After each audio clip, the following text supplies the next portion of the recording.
This time has actually been the most beautiful time in my life because for once there wasn't this intense negative story about myself in my head. And they're just stories. They're not true. Any idea you have about yourself that is negative is a lie. This is quite a long video, and I did the entire video in one take because I realized if I try to script it or pre-think it, it will take away from the authenticity and it will come across as inauthentic. So I haven't done any special editing or cutscenes or anything like that to try and hold people's attention, because this video is not about that. This video is about the message. While editing this video and rewatching it, it made me realize a lot of things. It made me realize that actually I had a brush with death, and it changed me. It opened me up, and it totally shifted my priorities. And so I really shared my heart in this video. Everything I say really comes from me, my experience, and my heart. And that's all I ever really want to share is my heart. I don't care about the views. I don't care if people like me. I'm not trying to be cool. It's not about any of those things. And so if you watch the whole video, thank you. If you don't, it doesn't matter. The message is not for you. All I am doing is sharing my heart and sharing my love.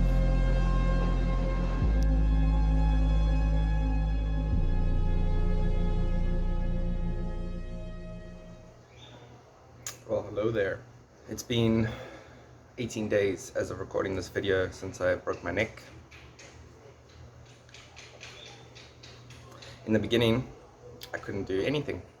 Couldn't move my eyes, couldn't eat, couldn't talk, couldn't even wash myself, couldn't brush my teeth, couldn't do anything. Everything was dripped in extreme pain, more pain than I've ever experienced in my whole life. 18 days later, fresh, feeling good, feeling really good actually. Very little pain, a lot more movement. I don't even wear the neck brace that often. And so quite a few people have reached out to me and said, David, how come you're able to heal so quickly? I really wanted to make a video about this, but I soon realized that it was quite difficult to encapsulate all of this. And I've kind of summed it up to 7 main themes. Now, one is not more important to the other, and the order of these themes is not important either, but they are daily work, mindset, the Taoist Qigong view of healing, pain teacher, finding meaning in your suffering, everything is connected, and gratitude.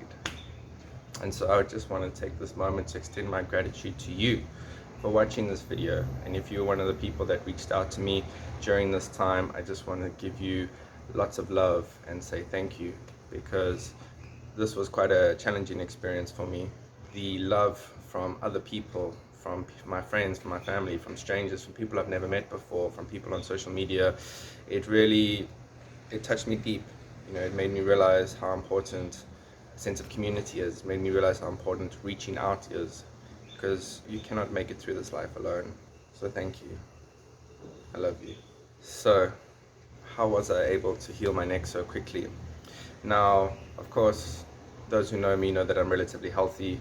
I place a lot of importance on what I eat and my movement and sleep, and those things are super important. I am a nutritionist. I'm studying nutrition science. I know how nutrition impacts every level of your body, which is why as soon as my neck broke, I knew that I needed to give my body the right nutrients in the right amounts and the right times to heal effectively. And so staying away from processed food, staying away from inflammatory food, and eating more anti-inflammatory whole foods, good sources of protein. You want collagen and peptides to rebuild the bone structure. And then sleep, of course. Sleep is the chief healer. I knew that the only way I'm going to really heal my neck is through good sleep. And so I prioritized all these things. Those things are very peripheral. If you're not focusing on the one thing that is really important, your mind, then those other things don't really matter. And this brings me to my second point, mindset. There's a reason why I always speak about mindset, and mindset being of such importance, because your reality is the only reality. Think about that. Like, really think about that. Your reality is the only reality, which means your mindset, the way you see the world, is how the world is. It's quite strange, right? But it's true. And that's why I got on about mindset so much, because you get to choose that. You get to choose your reality. You get to choose your mindset. You get to choose your perspective. An interesting example of this: the biggest study ever done on stress. It was a huge study with thousands and thousands of participants done over lifetimes. And what they discovered was everyone had all relative levels of stress. Everyone has stress in life. But the people who saw the stress in their life as positive, which is known as a eustress, they lived longer. The people that saw the stress in their life as a problem, known as distress, they lived shorter. Just based on how you viewed stress in your life depended on how long you lived. That is amazing. That is incredible. And this goes back to mindset. This is why I talk about mindset so much, because how you view something is how it affects you. Your reality is made up of your attention and your intention, what you focus on and how you focus on it. Which brings me to the next point, which is the Taoist Qigong view of healing. And healing begins with attention, understanding, self-compassion, and love. And I found this to be quite a unifying principle when it comes to healing. And what that means is you can apply it to any area and it will aid you. This helped me heal the emotional wound of losing my father last year. This has helped me heal the physical wound of my neck. I will come back to this concept in a minute. Remember, your reality is made up of your attention and your intention. The first one is attention. What you focus on and how you focus on it. How are you going to see the problems in your life? And this brings me to the next thing, which is the pain teacher. See, pain brings awareness into your life. Right now, you have no idea where your little toe is. You don't even know where it is. You have no idea what it feels like or what it's doing. But if you kick your little toe on the table, you know exactly where your little toe is. You see, pain brings awareness into your body. And similarly, pain brings awareness into your life. You see, pain is very subjective. If I was to take a needle and start stabbing you in the arm repeatedly, you'd be like, oh, what the are you doing? But if you were to get a tattoo, well, now that pain is manageable based on how you see it.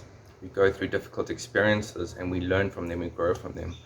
There's an expression that wisdom is nothing more than healed pain, and I found that to be very true. And some of the wisest people I've ever met have suffered the most. And if you look at a lot of great spiritual teachers, a lot of my mentors, they've had horrific lives. They've had real suffering, real pain. But that pain brings awareness. But if you choose to see it, you see, pain is the messenger. If you've got a headache and you take a headache tablet, well, the headache goes away. But why did you have the headache? You see, the headache is not the problem. The headache is the message that something else is the problem. And if we block the message, we've missed the problem.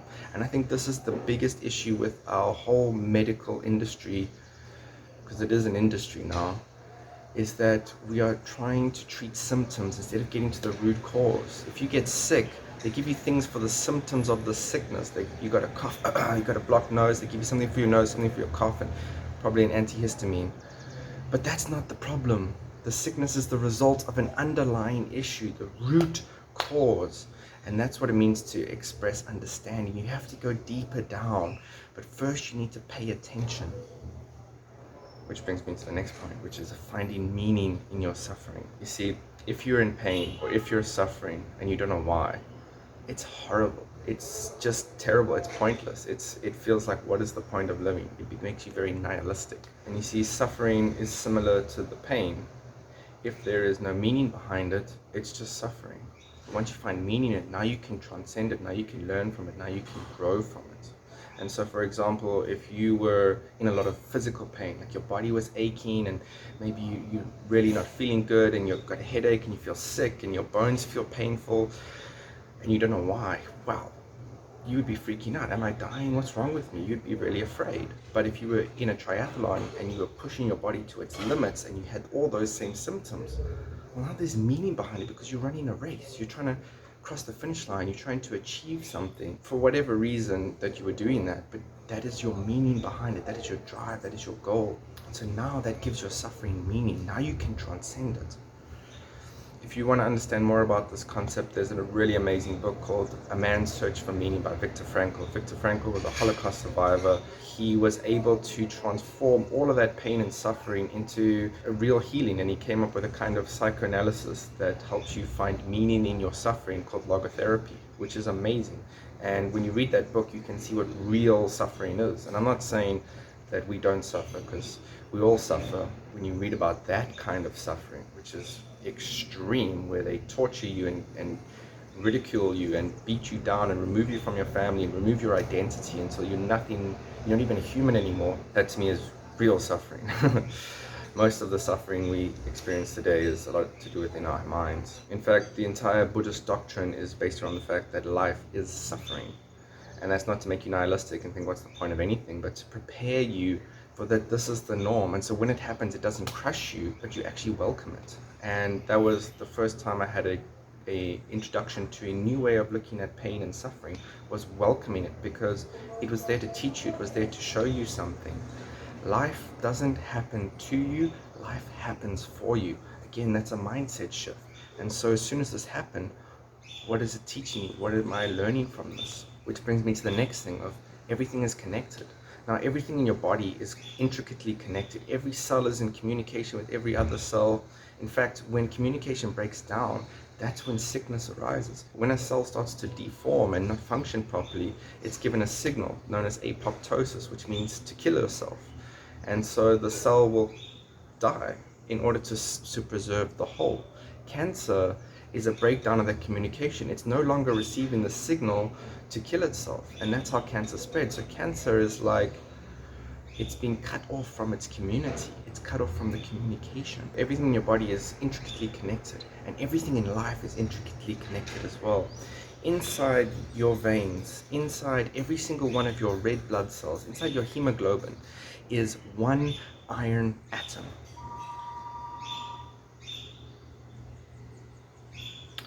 Now, iron can only be created in massive stars that were once so big, and as they started to die, the force of their gravity pushed all that mass together, fusing different elements into heavier elements, into iron.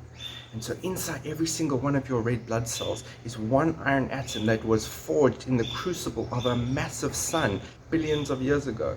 You are intricately connected to everything. You are literally made out of stardust, just like on a planet. You know, every flower was pollinated by a butterfly or a bee, and every bit of soil was created by microorganisms. Everything is in constant communication and working with each other. And similarly, so is your body. You are in constant communication with the universe, with life around you. And the same intelligence that flows through all of life, that connects everything so intricately and so perfectly, is the same intelligence that flows through your body. Everything is in constant communication with each other. So what happens when you don't give attention to your body? Say you injured some part of yourself. So you've got a painful foot, and the pain's not going away.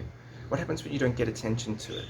Well, it gets worse. Same like you got a problem in your relationship. Say your partner is not giving you attention. Maybe you're trying to bring up a problem that you have, but they're not giving you that attention. What happens? It gets worse. What happens when life is trying to teach you something, but you are not paying attention?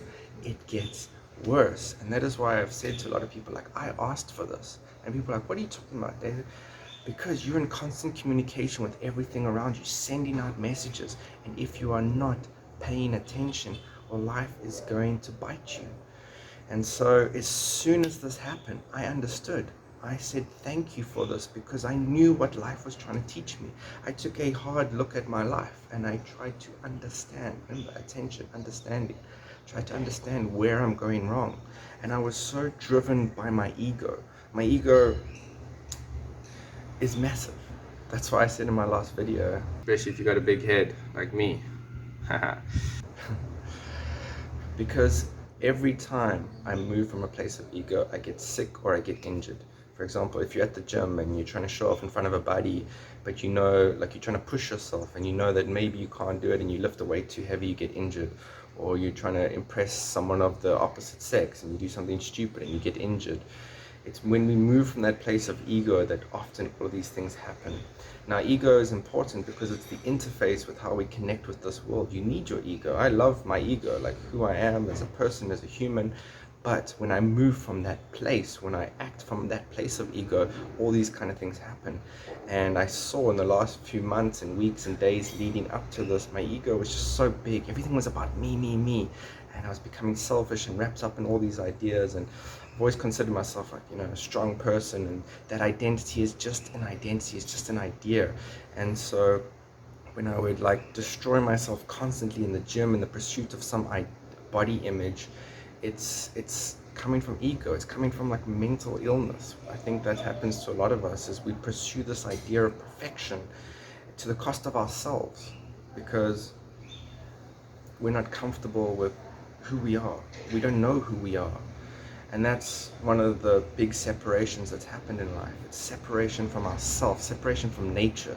Your body is nature. Remember, that same intelligence that flows through life is the same intelligence that flows through your body. So when you are disconnected from your body, you are disconnected from nature, from your nature. And so we have no idea how to look after ourselves or give ourselves what we need and when we need it. That's why we've got a pill for everything. Which brings me to the next thing, which is self-compassion. You see, we all have this internal critic, every single one of us, that's always criticizing and demonizing everything that we do and making it out that we're not good enough. You see, when you're born this infinite potential of love and beauty and creativity, and slowly the world shapes us into the way that the world wants us to be. But that's not who we really are. And so we grow up with all these limiting beliefs. And because they happen at such a young age, they're such a core part of our identity. But your mission is to go back and reclaim what you lost in childhood and realize that that's not your identity. That your real identity is so much bigger than any of these concepts and any of these stories and any of these ideas. Any idea you have about yourself that is negative is a lie. Let me say that again. Any idea you have about yourself that is negative is a lie. And I grew up with so many limiting beliefs. I never thought I was good looking enough or smart enough or strong enough or anything. Like every negative idea that you could have about yourself, I had about it. And that is why I'm like this, because I've spent my whole life trying to go deeper down through the layers to try and understand who I really am and what it really means to be alive and what it really means to be me and to experience life. And so this is where self-compassion comes in, because you have to have compassion for yourself. Because if that internal critic is just going, that negative voice, remember, your reality is the only reality. And if it's a negative story in your head, you have a negative life. And you have control over that story. It's when you think that you don't, that's where the problem arises, because you always have a choice. That's why I always say you have a choice, because you have a choice to see how things happen. Sometimes in life things go wrong, but if you think it's happening to you, well, you've just halted your progress. You've just stopped yourself from experiencing more or understanding or learning and growing from that situation. But if you think it's happening for you, now you open yourself up to understanding. Now you open yourself up to new growth and possibility. And it is this idea that's helped me to be the person that I am today. You have to have some compassion for yourself. Speak kindly to yourself. And so that's what I would do. That's what this experience has taught me. And it's through applying that principle that it's shown me that this time has actually been the most beautiful time in my life, because for once there wasn't this intense negative story about myself in my head. You don't look good enough, and you're too fat, and you can't do anything, you're not smart enough, and you'll never succeed, blah blah blah blah blah. People think because I'm like this that I don't have any of these ideas. No, I have so many of these negative stories in my head, but that's why I'm like this, because I'm working on getting rid of them. And they're just stories. They're not true. Any idea you have about yourself that is negative is a lie.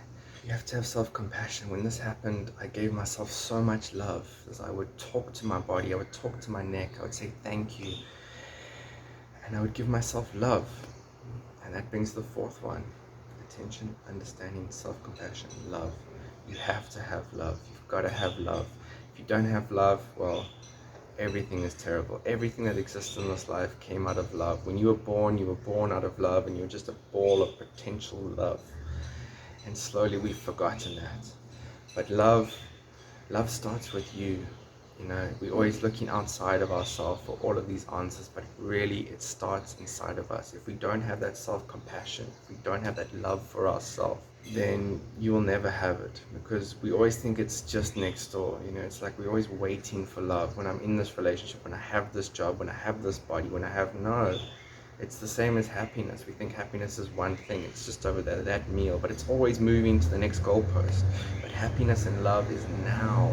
It's never in the next thing, because just look at any movie star or rock star or famous person. They're so lost and unhappy, because all the things that society tells you should make you happy don't. Because happiness is not something outside of you. It's something inside of you. Just like meaning is not something outside of you to be understood, but something inside of you to be realized. And so no one has the answers to life. You do. No one really knows. You do. But you have to spend time with yourself. You have to have that self-compassion, that love. That's why I say, don't listen to anybody. If I was to listen to everybody, I would never have done any of the things I've ever done in my life. Every stage of my life, people have always said to me, no, my family, my friends, everybody, don't do it. But they're not saying no because they don't want me to succeed, but because they're coming from a place of fear. Remember in my last video? Every action comes from love or it comes from fear. And so when you move from a place of fear, everything always seems like a problem, or it's going to be too much. And it's like, yeah, I have suffered a lot through all my choices, but that suffering has brought me so much understanding, because of based on how you see it. Pointless suffering is pointless. Meaningful suffering is meaningful. And so finding meaning in your suffering, this means spending time with yourself, doing the daily work, meditation, breathing, good sleep, good nutrition, good hydration, taking care of the basics. Energy travels in 4 layers: the spiritual, the mental, the emotional, the physical, and it can move down and it can move up. And so your thoughts can affect your body. You've been in that situation, you're thinking about, is he cheating on me, what's going on? Next thing your heart's beating quickly and you can't breathe. And just the other way around, if you don't take care of your body by feeding it, it can start to create negative emotions. Maybe you get angry and then you have negative thoughts. And so energy moves up and it moves down.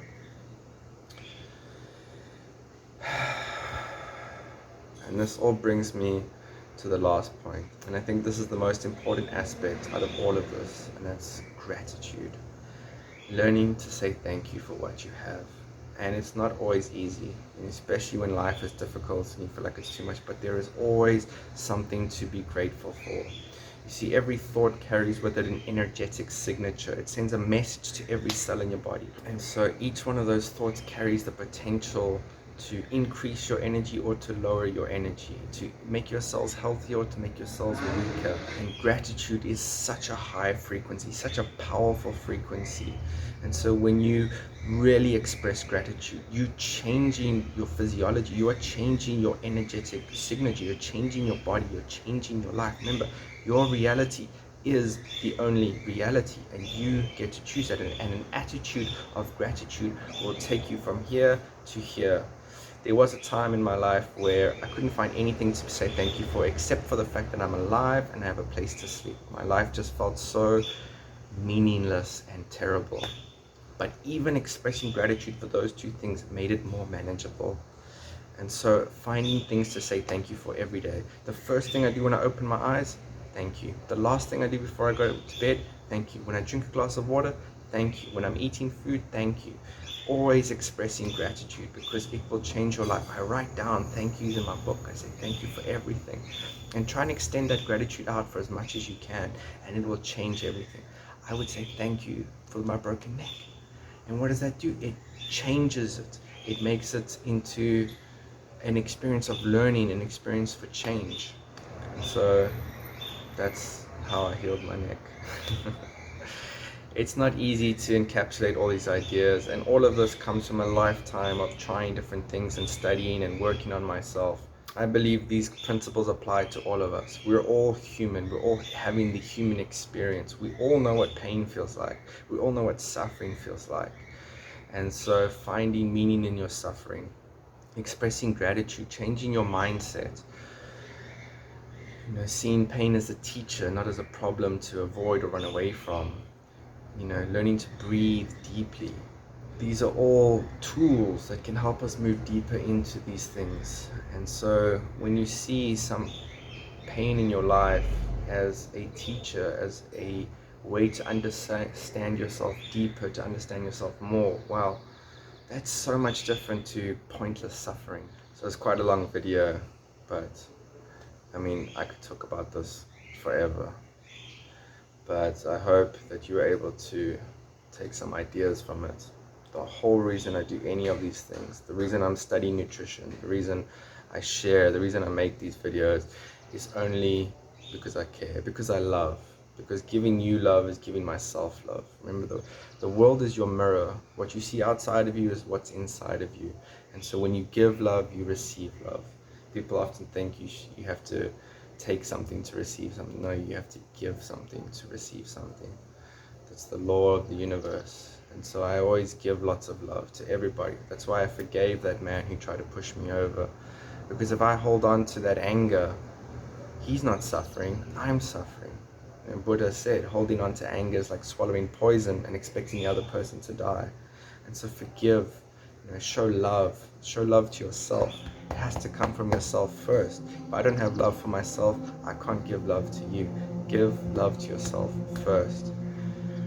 Why do people criticize and judge each other? Because they criticize and judge themselves. That's what this taught me. I have so many self-criticisms, so many self-judgments because I see it in everybody else. And so the world is your mirror. When you're judging people, when you're criticizing people, that's what you're doing to yourself. And so have that self-compassion for yourself. You're also a human. You've also suffered. We often find it easy to have self-compassion for others, but difficult to have self-compassion for ourselves. Learn to make friends with that voice in your head. Stop seeing everything as good and bad. Unhappy emotions are not bad. Negative emotions are not bad. Pain is not necessarily bad either. Learn to reframe all these ideas. Change your mindset. Change your life. Learn to start to breathe deeply. Your breath mimics your mind. If your breathing is all out of place, your mind is all out of place. And so learn to have control of your breath. That's why I speak about breath so much. This is why I try and teach different breathing techniques. Spend time with yourself. Show yourself self-love. Show yourself self-compassion. Learn to apply these principles to your life, and you'll be able to heal through anything. Love is the first principle. Love comes from everything. So we start with love always. Start with love for yourself, for love for your fellow man, for love for everything, love for nature. And then you'll be able to transcend these things. So thank you. Thank you for watching. And I love you.